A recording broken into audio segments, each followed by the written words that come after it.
Welcome to our channel. Today we how to activate Basecamp schedules for time-bound deliverables. Easy tutorial step-by-step clearly. To get started with activating Basecamp schedules for time-bound deliverables, first, log into your Basecamp account. Once logged in, navigate to the project where you want to set the schedule. Look for the Schedule tab on the project dashboard. Click on the Schedule tab to open the scheduling interface. Next, identify the deliverable you want to set a deadline for.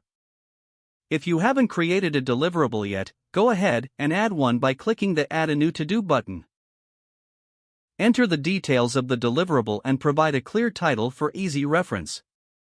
Once your deliverable is created, locate the option to add a due date.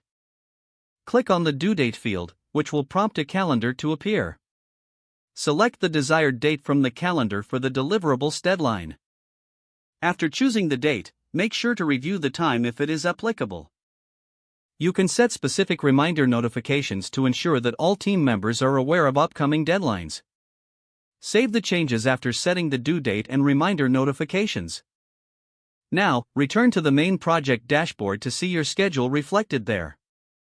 To ensure everyone on the team is informed, consider mentioning team members in the comments section. You can also regularly check the Schedule tab for updates and adjustments as needed.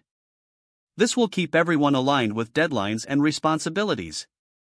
As deadlines approach, use the Schedule feature to track progress and make necessary adjustments. By following these steps, you've effectively activated Basecamp schedules for your time-bound deliverables.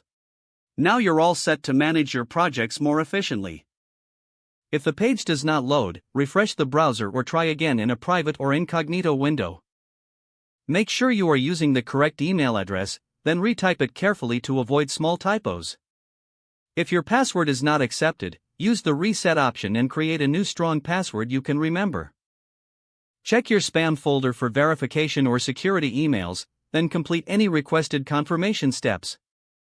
Enable two-factor authentication if available to improve account security and reduce unauthorized access risk. After signing in, review your profile details so your contact information and settings are accurate and current. If you see an error message, note it down and try again after restarting your device and internet connection. Log out when you finish, especially on shared devices, to keep your account and payment information secure. Don't forget to like this video and subscribe to our channel for more step-by-step tech guides.